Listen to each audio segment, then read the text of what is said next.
आदि पर्व अध्याय 137 137 तक हमने कल देख लिया। आगे बढ़ते हैं इस महाभारत की कथा में।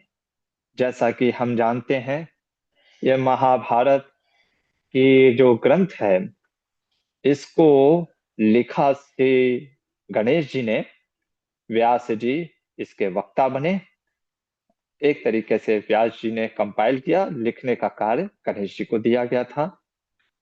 गणेश जी ने जब लिख दिया, इस महाभारत की कथा जो हम सुन रहे हैं, ये सूत गोस्वामी अपने नैमिषारण्य के आश्रम, जो सौनक ऋषि का आश्रम है, जहाँ पे मुनिगण बैठे हुए हैं, उनको ये कथा सुना रहे हैं। इन्होंने कहाँ से सुना? सूत गोस्वामी ने जब सर्प यज्ञ हो रहा था, उस सर्प यज्ञ में राजा जन्मेजय ने वैशंपायन मुनि से पूछा, अपने पूर्वज कौन है? इनके पूर्वज, इनके राजा जन्मेजय के पिता हैं परीक्षित महाराज, परीक्षित के पिता है अभिमन्यु, अभिमन्यु के पिता है अर्जुन, यानी अपने उनके पूर्वज हुए पांडव। तो इन्होंने पूरे कुरु वंश के विस्तार के बारे में पूछा। तो ये है महाभारत, है ना, जो हम सुन रहे हैं। वैशंपायन मुनि सुना रहे हैं राजा जन्मेजय को। और ये महाभारत तात्पर्य निर्णय हो गया, जो कि हमारे व्यास मुनि ने हमारे श्रीपाद मध्वाचार्य को, जब उन्होंने सारे, मध्वाचार्य जी ने महाभारत के जो संकलन है, उनको जा करके प्रस्तुत किया, तो व्यास मुनि ने कहा सब में कुछ ना कुछ गड़बड़ है, मैं आपको पूरा एज इट इज सुनाता हूँ। और व्यास मुनि जी से सुन करके श्रीपाद मध्वाचार्य जी ने महाभारत तात्पर्य निर्णय, समरी ऑफ महाभारत दिया। चलिए आगे बढ़े।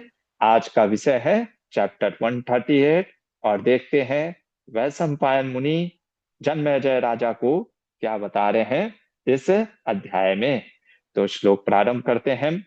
वैशंपायन मुनि कहते हैं, तथा संवत्सरस्यान्ते यौवा राजाय पार्थिव स्थापितो धृतराष्ट्रेण पांडुपुत्रो युधिष्ठिर।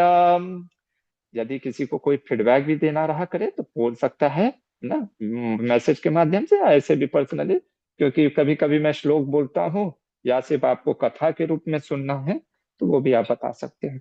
मैं श्लोक इसलिए बोल देता हूँ ताकि ऑथेंटिकेशन लगता है ना।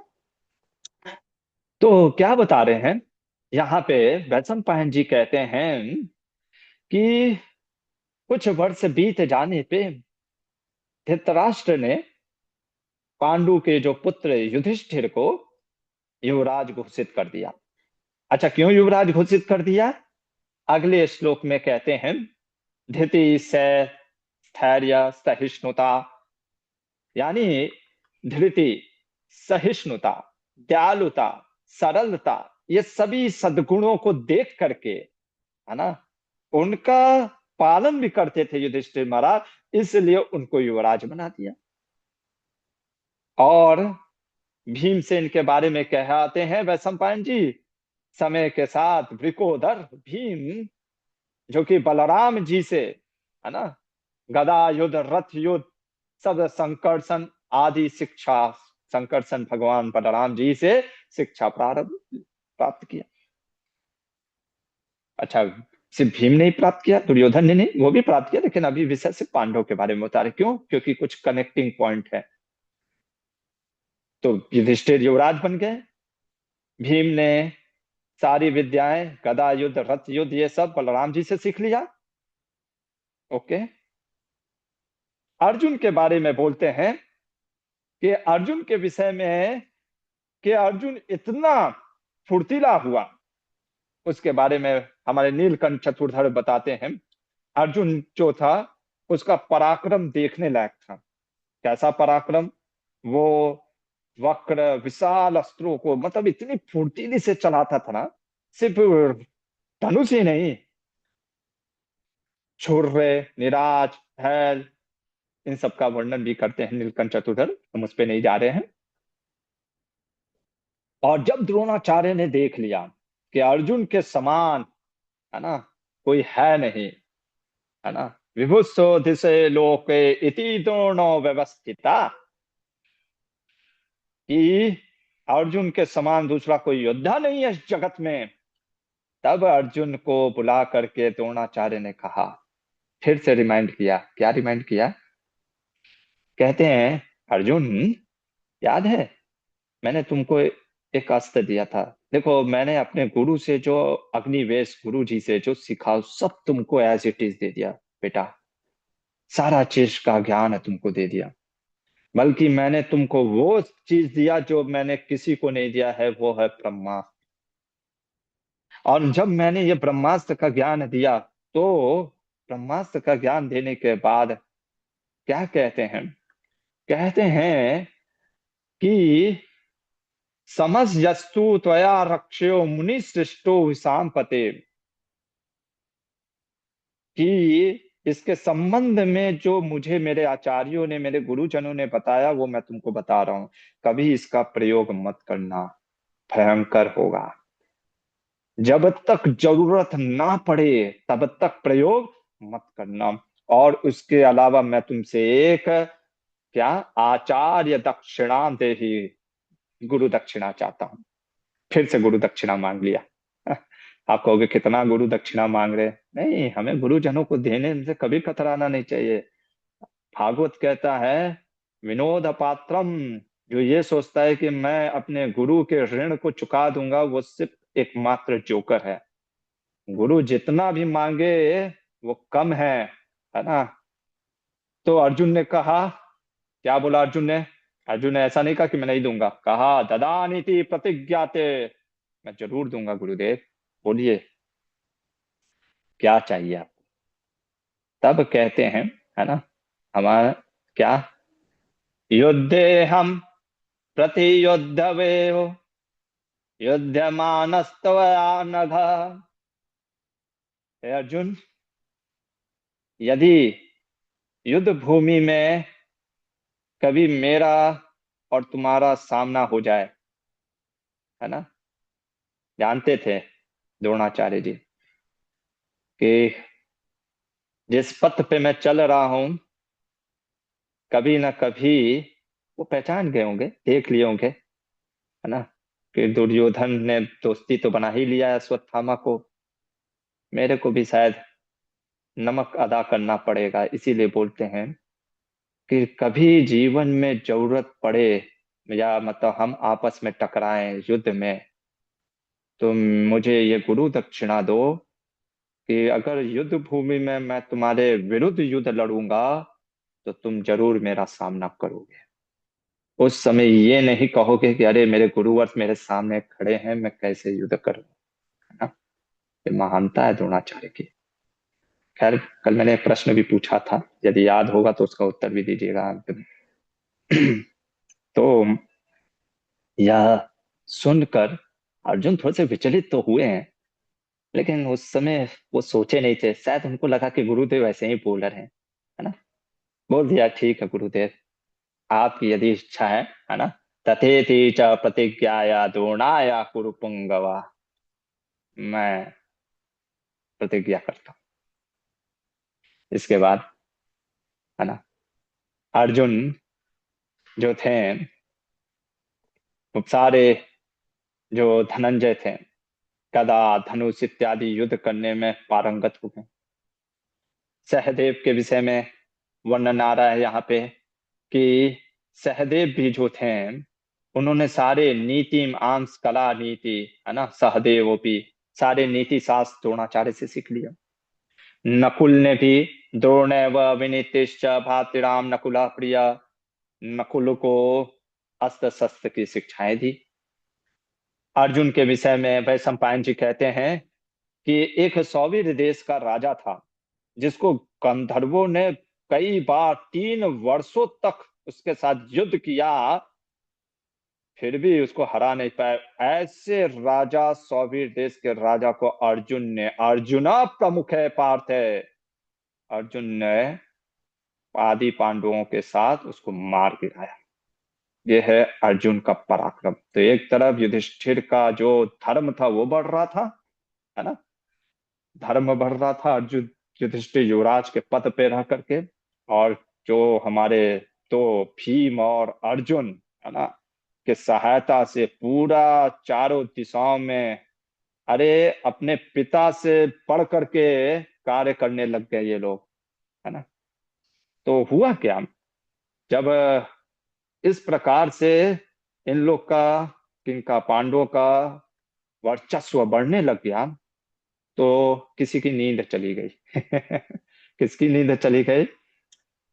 धृतराष्ट्रस्य दूषिता सहसा भावो, दूषित भाव से उसकी नींद चली गई, ईर्ष्या में। अरे ये तो मेरे पुत्रों से भी तो बहुत आगे निकल रहा है। तो क्या करता है, अगला अध्याय देखते हैं 139 में। वैशंपायन जी कहते हैं कि जब पांडु के पुत्रों के, है ना, महान तेज को बर्दाश्त नहीं कर सका और रात भर चिंता में डूबा रहता था, कौन? धृतराष्ट्र, है ना। क्या करूं क्या करूं, है ना, उसको समझ में नहीं आता था कैसे इनके वर्चस्व को हटाऊं, पांडवों के, है ना। जब वो इस प्रकार से चिंता में था, कौन? धृतराष्ट्र, है ना, जैसा आप देख सकते हो, किंग धृतराष्ट्र। तो उसने अपने एक मंत्री को बुलाया।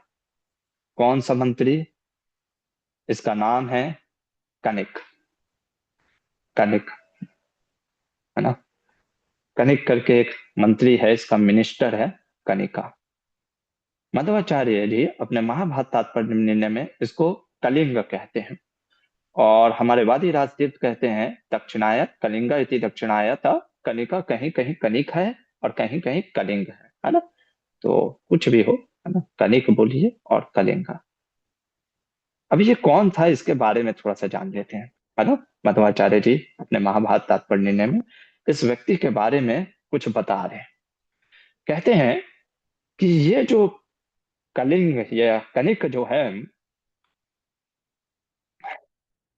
इसके विषय में मध्वाचार्य कहते हैं ये शिष्य था शुक्राचार्य का। किसका शिष्य था? शुक्राचार्य का। अच्छा, शुक्राचार्य जो थे वह असुरों और दानवों के गुरु थे, पर वो भी इतने खराब नहीं थे, है ना, मतलब वो भी नोबल पर्सन थे। तभी तो भगवत गीता में हमने बताया था ना, कवि मान उसान, है ना, कवियों में मैं ऊसना हूं, है ना, भगवान बोलते हैं ना ऐसा, कि मैं शुक्राचार्य हूँ। लेकिन इसका शिष्य ये जो था कलिंग, ये कनिक, बहुत दुष्ट प्रवृत्ति का था। कभी कभी गुरु की गलती नहीं होती है, ऐसे ऐसे दुष्ट शिष्य भी हो जाते हैं, है ना, क्योंकि प्रवृत्ति कैसी होती है वो इम्पोर्टेंट है ना, किसकी क्या प्रवृत्ति से, किस भाव से कौन आ रहा है। था ब्राह्मण, कौन, लेकिन था बहुत डिमोनियक नेचर का, है ना, हमारे मध्वाचार्य कहते हैं। और ये गुरु हो गया किसका? शकुनी का, है ना। सा शकुने वचना शकुने गुरु रसा। तो इसके गुरु थे, तो कनिक के गुरु कौन थे? शुक्राचार्य। शुक्राचार्य जो थे, शुक्राचार्य का शिष्य कनिक, कनिक का शिष्य है कौन? ये शकुनी। अब आपको पता ही है, शकुनी था भले ही गंधार देश का राजा, पर था कहाँ? हस्तिनापुर में। इसने बुला करके ले आया कनिक को, और कनिक को बना दिया हस्तिनापुर में मंत्री, है ना। अब इसके बारे में मध्वाचार्य जी ने सिर्फ एक श्लोक में, जो कि पूरे महाभारत में 100 श्लोकों में, क्या बताया इसके बारे में, इसकी, इसका टीचिंग में बस बताया कि छल है, छल, है ना। किस प्रकार से धर्म को भी प्रयोग करो दुनिया को छलने के लिए, है ना, और जरूरत पड़े तो जो गलत कार्य करना हो वो करो। एक श्लोक में पूरा इसका जो प्रैक्टिस है उसको समराइज कर दिया मध्वाचार्य जी ने महाभारत तात्पर्य निर्णय के अध्याय 19वें के तीसरे श्लोक में। पर चलिए थोड़ा सा जान भी लेते हैं कि इसकी क्या नीति है, क्या इसका दिमाग चलता है ना, इसके बारे में। चलिए, है ना, एक एक चीज मैं बताता हूँ, है ना, महाभारत के श्लोकों से। बस आप नोट डाउन करते रहना, है ना। पहला चीज क्या बोलता है? पहला चीज बोलता है ना, हमेशा दूसरों के अंदर बुराई देखो, दूसरों की बुराई देखो, अपनी बुराई छिपा दो, है ना। हमेशा दूसरों का दोष को देखा करो, छोटे से छोटा दोष देखा करो, जिसको कहते हैं फॉल्ट फाइंडिंग नेचर, है ना। और अपने दोष को कैसे छिपाना है? हमेशा दंड दो, हमेशा लोगों को दंड दो, राजा को हमेशा दंड देना चाहिए। क्यों? लोगों के अंदर भय बना रहेगा, है ना। आज देखते ही हो, जो ज्यादा दंड टाइप का रहता है उससे लोग डरते हैं। फिर कहता है 11वें श्लोक में, कभी भी कोई ग्रेटिट्यूड रखना नहीं चाहिए किसी के प्रति, कोई ग्रेटफुलनेस नहीं, नो ग्रेटिट्यूड। अपना काम निकालने आना चाहिए, है ना। काम अपना निकलवाओ, है ना। बड़ा सुंदर तरीके से होता है कि जो चाहे सा तुमको लगे काम निकलवाओ, है ना? फिर कहता है, क्या बोलता है देखो, दया ना तस्मिन कर्तव्य शरणागता इत्युत। अरे दया तो दिखाना ही नहीं चाहिए, कोई शरण में भी आया हो तो उसको भी मार दो, अगर जब ना, अगर जरूरत पड़े तो उस पे दया मत दिखाओ कि अरे मेरी शरण में आया छोड़ देते, नहीं, मार दो। शत्रु भी अगर तुम्हारी शरण में आया है, उसको छोड़ना नहीं, मार दो, कोई दया नहीं, दया वया कुछ नहीं होता है। और क्या कहता है कि यदि कोई व्यक्ति आपका पहले शत्रु था और अब सेवक बन गया है, मान लो कोई कहता है माफ कर दीजिए ना, गलती हो गया, तो उसको रखे रहो, लेकिन कभी भूलो नहीं, है ना। कभी भी उसके मिस्टेक को भूलो नहीं, अच्छा ये पहले मेरा शत्रु था। और क्या करो, जब मौका पड़े तो उसको भी मार डालो, मार डालो मतलब इन द सेंस जो भी हो उसका सर्वनाश कर सको तो कर लो, है ना, छोड़ना नहीं है। फिर कहता है अगले श्लोक में, 17वें श्लोक में, मूल पे, मूल मतलब कि रूट पे जाओ। जैसे आपको लगता है कि इसका मूल जो रूट कॉज है ना, ये है, ये व्यक्ति असली, जैसे कहते हैं ना, अरे ये असली नहीं है, असली तो इसके पीछे ये है। तो भले ही वो तुम्हारा दुश्मन ना हो, उसको भी काट डालो, रूट को। जैसे क्या उदाहरण देता है कि अरे जड़ को ही काट दिया तो पेड़ कहाँ से उगेगा, है ना। तो रूट को भी काट डालो। फिर कहता है 19वें श्लोक में, देखिए डुप्लिसिटस बिहेवियर की हद है। कहता है ये यज्ञ वैज्ञ है ना, क्या कह रहा है, अगन्या धानेन यज्ञेन कासायन, जटाजी ने कासायन, कासायन मतलब समझते हैं, गेहुआ रंग, जैसे हम लोग पहने ना गेरुआ वस्त्र, यज्ञ, गेहुआ वस्त्र, ये सब मृग चारण धारण करना, जटा बढ़ाना, दाढ़ी वाड़ी, मतलब जो भी ढोंग करना हो धर्म का करो। किस लिए? जैसे भेड़िया होता है ना, भेड़िए के जैसे रहो, है ना। मतलब कहने का अर्थ है धर्म को भी यूज करो अपने फायदे के लिए, है ना। ये दान वान इत्यादि, ये सदाचार का जो है ना, ये सब बस दिखाने के लिए, किस लिए दिखाने के लिए? दुनिया में नेम फेम प्राप्त करने के लिए। क्यों? जिससे कि लोग तुमको सोचेंगे, अच्छा ये तो वो वृक्ष है जो कि फल देगा, और फल कभी नहीं देना है ना? ये याद रखना है। फिर कहता है अगले श्लोक में, 21वें में, कि देखो वे वहेद अमितम स्कंधे, ना, है ना। हाँ, ततः प्रत्यागते काला, हाँ,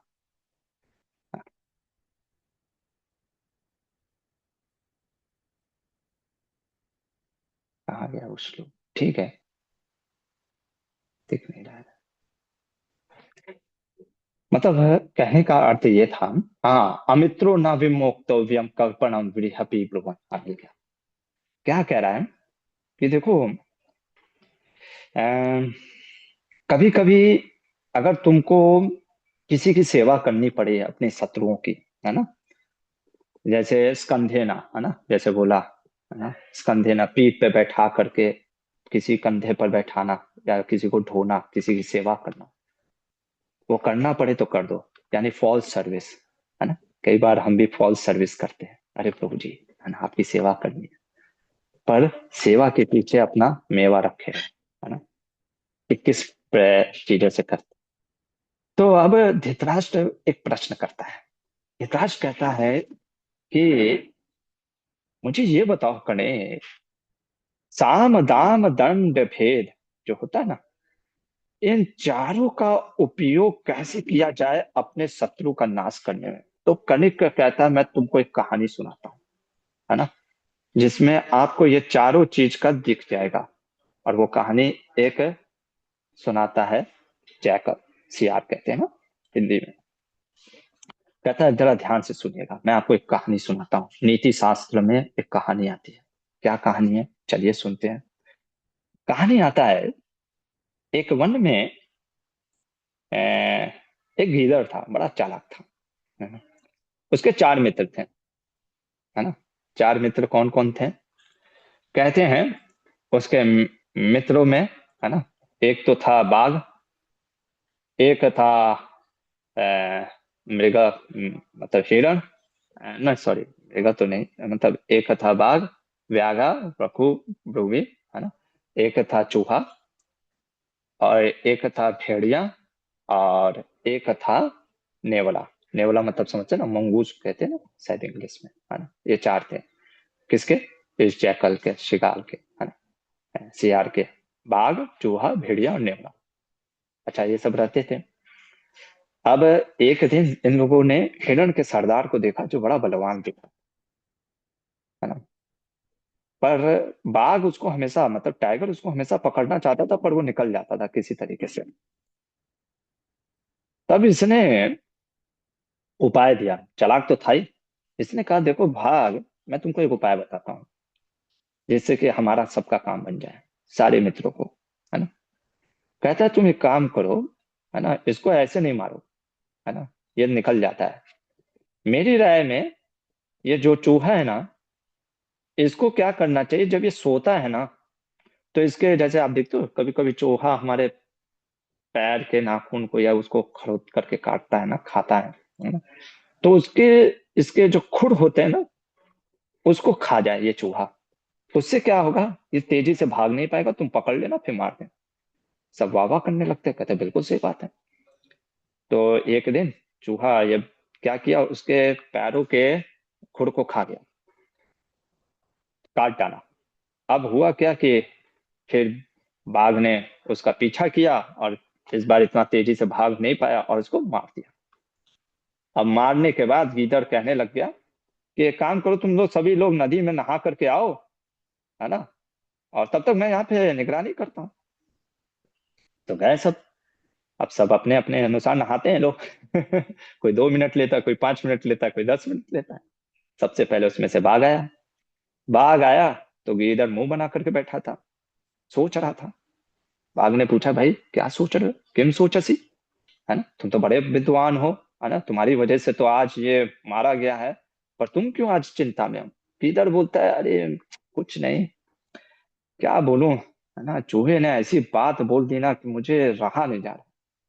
पर ठीक है, तुम पूछ रहे हो तो बता ही देता हूँ क्या कहता है, कहता है कि धिक्का बलम मृगा राजस्य मया धायम निगोहता। धिक्कार है, चूहा ने मुझे बोला कि अरे बाघ, राजा बाघ को धिक्कार है, अरे मैंने इस गीदड़ को, अरे सॉरी हिरण को मारा है। वास्तव में एक्चुअल में तो मैंने ही मारा ना, काहे का राजा बनता है ये अपने आप को, है ना, बहुत बाहुबल दिखाता है, घमंड से चलता है, पर मेरे पे पलता है, क्या राजा है ये। मुझे अच्छा नहीं लगा, है ना, ये बात उसने बोली ना, तो वही मैं सोच रहा था।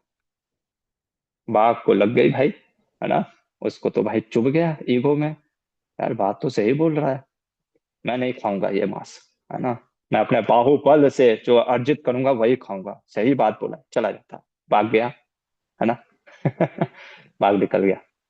फिर उधर से चूहा आया। चूहा आकर के, तो चूहा जब आया तो अ, गीदड़ बोलता है शिनो मुसिकम, ए चूहे भाई जरा बात सुनो। क्या सुनना है, नेवले ने जो बात कही ना, वो मैं तुमसे कहना चाहता हूँ, तुम ही मेरे सच्चे मित्र हो, इसलिए मैं तुमसे छिपाना नहीं चाहता। तो चूहा कहता क्या भाई क्या बोला। यार देखो, नेवला कह रहा था ना कि बाघ के काटने से ये हिरण का मांस थोड़ा सा जहरीला हो गया, मैं नहीं खाऊंगा, मैं तो ताजा ताजा चूहे का मांस खाऊंगा, चूहा को खाने दो पहले, मांस मोटा हो जाएगा, फिर मैं उसी को खा जाऊंगा। और यदि तुम्हारी अनुमति हो तो यार मुझे चूहे को खाने दो। अब मैं बोलूं मैं क्या करूं, वो भी मेरा मित्र है, पर तुम मेरे ज्यादा मित्र हो, मैंने तो तुमको बता दिया भाई पहले से। चूहा सुनता कहता भाई मेरे को नहीं खाना मांस, मैं जाता हूँ बिल में। भाग गया बिल में। अब उधर से आया कौन, तो चूहा निकल गया, बाघ निकल गया, बचा भेड़िया। भेड़िया स्नान करके आता है, गीदड़ जो है ना, भेड़िए से बोलता है कि भाई भेड़िया है ना, कि अ, आज जो है ना मृग राजो हो, है ना, मृग राज ना आज आपके ऊपर बहुत असंतुष्ट है, मतलब बहुत नाराज है। तुम्हारी तो आज देख लेना खैर नहीं। कहते क्यों भाई, मैंने ऐसा क्या किया, पता नहीं। अब मुझे क्या पता क्या किया, गए बागिन को लेकर के आएंगे, तुम्हारा अभी महाप्रसादी करेंगे। तो अब तुमको जो लगे कर लो भाई, मैं तो तुमको बस बता रहा हूँ, है ना।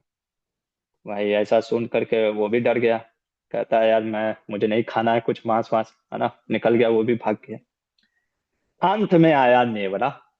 और नेवला आया, तो नेवला जब है ना, नेवला आता है, तो गीदड़ कहता है उसको कि नेवला को कि देखो भाई, है ना, क्या बोलता है, हाँ, कि मैंने अपने पराक्रम से, सुन नेवले, है ना, मैंने अपने पराक्रम से बाघ को भगा दिया, चूहे को भगा दिया, है ना, और भेड़िए को भी भगा दिया। अब तू बता तेरे को क्या करना है, लड़ना है तो आजा लड़ ले, नहीं तो फिर तू अपना निकल जा। नेवला कहता है भाई मैं क्या लड़ूंगा यार, है ना, जब भेड़िया भाग गया, बाघ भाग गया, चूहा भाग गया, मैं क्या खेत की मूली हूं, मैं भी जाता हूँ। और इस प्रकार से क्या कणिक कहते हैं कि वो गीदड़ ने पूरा मांस अकेले बैठ करके खाया। तो क्या समझाते हैं, कहते हैं राजन, उसी प्रकार से साम दाम दंड भेद, जो पैसे से मान जाए उसको पैसे से मना लो, जो पराक्रम से माने उसको पराक्रम से मानो, जो जैसा संवाद समझे उसको वैसा समझाओ। मानो धृतराज पूछे लेकिन अगर अपना ही कोई मित्र हो, क्या बात बोलता है, पुत्र सखा वा भ्राता वा पिता वा यदि वा गुरु, अरे पुत्र हो, मित्र हो, भाई हो, पिता हो, छोड़ो कोई गुरु भी अगर तुम्हारे रास्ते में आए ना, उसको भी मार डालना, गुरु तक को नहीं छोड़ना है ना। तो मानो मन में आया ना विचार कि भाई अरे गुरु का तो पद्धति बहुत ऊपर का होता है, गुरु को कैसे कोई मार सकता है। कहते हैं नहीं नहीं नहीं, क्या फॉल्स लॉजिक देता है गुरु के बारे में, है ना। कहता है अरे गुरु को भी मार डालना चाहिए, है ना। मान लो फिर लॉजिक क्या देता है, गुरु लोग भी तो कहाँ सही होते हैं, है ना, गलत बर्ताव करते हैं, मार डाल, है ना। अरे सौगंध खाने की भी जरूरत पड़े तो झूठी कसम भी खाना चाहिए अपने हित के लिए, है ना। और दिखाना कैसे चाहिए, कभी भी क्रोध नहीं दिखाओ, हमेशा चेहरे में मुस्कान बनाए रखो, है ना, लोगों से हमेशा स्माइल, फॉल्स स्माइल बनाए रखो, पर अंदर एकदम क्रोध रखना, है ना। जिसको जो भाषा समझ में आए, है ना, उसको वैसे समझाना चाहिए। और कहता है कोई जैसे तुम्हारे शरण में आया है ना, उसको मिसगाइड करो, उसको अपना बनाना है वो बनाओ। मिसगाइड मतलब उसको जैसे तुमको लॉजिक देना है, लॉजिक से समझा करके उसको मिसगाइड करके अपना बना के रखो, है ना। दूसरों से कभी भी किसी की निंदा मत करो, क्योंकि कब जरूरत पड़े उसकी, है ना, तो उसके बारे में बोलोगे तो वो जा करके बता देगा, इसलिए सब कहना है हाँ ठीक है, हाँ में हाँ भरो, लेकिन अपना दो चार मत बात ऐड करो, नहीं नहीं तुम सही बोल रहे हो, वो ऐसा है ही है, शांत रहो, है ना। और फिर कहता है अगले श्लोक में 61वें में क्या बोलता है, कहता है कि छोटे से छोटा भी देखो तिनका कभी कभी घाव कर देता है ना। जैसे हमारे यहाँ एक कहावत है ना, देखन में छोटन लगे घाव करे गंभीर, है ना। तो ऐसा छोटा समझ करके किसी को छोड़ो मत कि अरे वो तो छोटा है वो क्या करेगा, वो भी घाव कर सकता है। और कहता है 62 में किसी पे विश्वास मत करो, जो विश्वासी नहीं है उस पर तो विश्वास मत करो, और जो विश्वासी है उस पर भी अति विश्वास मत करो, अब धोखा दे दे, है ना। कभी विश्वास में नहीं, किसी पे भी विश्वास नहीं करना, ना गुरु पे, ना पिता पे, ना पुत्र पे, ना किसी पे, है ना। जांच परख करके रहो, है ना, और हमेशा चेहरे पे मुस्कान बनाए रखो। और फिर कहता है, हाँ, एक और चीज बोलता है, बड़ा सुंदर बात बोलता है ना। अंत में क्या बोलता है, ऐसा बहुत चीजें हैं, है ना। कहता है फॉल्स होप, आशा कालवतिम, है ना, आशा बनाए रखो लोगों को, हाँ आपका काम हो जाएगा, और कभी पूरा काम मत करो। क्यों? क्योंकि काम पूरा हो जाएगा तो फिर आएगा क्या आपके पास? कभी पूरा उसका काम लटका के रखो, कुछ तो काम लटका के रखे रहो कि वो हमेशा तुम्हारे साथ बना रहे, है ना, है ना। और फिर कहता है कि देखो भाई, जो बोलना था मैंने बोल दिया, बाकी ये तुम्हारे पांडु के पुत्र हैं, तुम्हारे पुत्र हैं, तुमको जो लगता है वो करो, मैं तो हरे कृष्णा।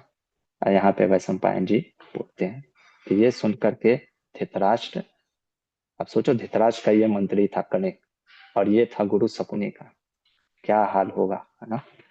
हरे कृष्णा। यहीं पे रुकते हैं, यदि किसी का कोई प्रश्न है तो पूछ सकते हैं। कल हॉलीडे रहेगा क्योंकि मैं ट्रैवल कर रहा हूँ, बाकी उसके बाद हम क्लास लेंगे। Any question? कृष्णा गुरु डना। धन्यवाद, प्रणाम प्रभु। थैंक यू सो मच गुरु जी, आपने इन विकारों को वैसे अच्छे से बताया। गुरु जी, हमारे अंदर भी कहीं ना कहीं ये विकार रहते हैं, मतलब किसी न किसी रूप में हम्म बाधा आ जाते हैं, मतलब भौतिकता में आध्यात्मिकता में बाधा बनते हैं। हम्म, बिल्कुल। ये हमारे ही लिए व्यास जी ने लिखा है ना। हमको ये नहीं सोचना चाहिए कि ये सिर्फ कनिक के अंदर है, कनिक के नीति के माध्यम से हमको सिखाया जा रहा है ये सब जो है ना, ढोंगपन, ये सब डुप्लीसिटस। इसीलिए हमें गुरु जो किसी एक व्यक्ति अपने गुरु, सच्चे गुरु को और शास्त्रों के माध्यम से अपने अंदर के चीजों को सुधारना चाहिए, ये चीजों। यस नारायण प्रभु। हरे कृष्ण प्रभु जी, धन्यवाद प्रणाम, जय श्री प्रभुपाद। प्रभु जी, ऐसे तो हम कहते हैं कि शास्त्र मतलब कि मतलब पहले से सुना है, ऐसे बड़ों से, मुझे नहीं पता शास्त्रों से रेफरेंस है कि नहीं, बट ऐसे कि बेटी के घर का पानी भी नहीं पीना चाहिए ऐसे करके। और शकुनी ऐसे इतने सालों तक हस्तिनापुर में रहा, तो पहली बार उसकी मतलब आया कैसे, और किसी ने कभी कुछ रोका भी नहीं, क्योंकि इतने सारे लाइक धर्मात्मा सारे कुछ रहते थे वहां पे फिर भी। नहीं, ये कोई ऐसा, देखो कैसा होता है, ये कोई ऐसा वैदिक वो नहीं है कि नहीं पानी पीना चाहिए, वो जनरली लोग नहीं पीते हैं, है ना, बेटी के घर का, है ना। तो ये ऐसा वो कंपल्सन नहीं है कि पी लिया तो तुमको निकाल देंगे। अरे जो वो व्यक्ति गुरु तक को नहीं सुन रहा है, कह रहा है कि गुरु को मार डालो, उसको लग रहा है तुमको पानी का उसको महत्व पता चलेगा, वो पानी के बारे में सोचेगा। ऐसे लोग मतलबी लोग होते हैं, है ना। बता तो रहा है उसका गुरु कनिक कि जरूरत पड़े तो गुरु को भी मार डालना है, पिता पुत्र हम्म, सबको मार डालना है ना। तो आपको लग रहा है वो पानी वानी का सोचेगा? वो बदले की हम्म, भावना से आया था, अपनी बहन का बदला लेना था उसको। बदला कैसे लेगा, जब फूट डालेगा तभी ना। इसलिए वहां पे लिखा, ठीक है। जी जी बिल्कुल, धन्यवाद। हरे हरे कृष्ण। बोल, हरे कृष्ण।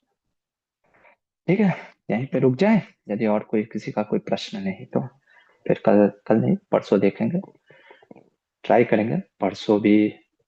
अगर हम सही टाइम पे मायापुर पहुंच गए तो परसों ले लेंगे, नहीं तो फिर 2 दिन की हॉलीडे रखेंगे, ठीक है।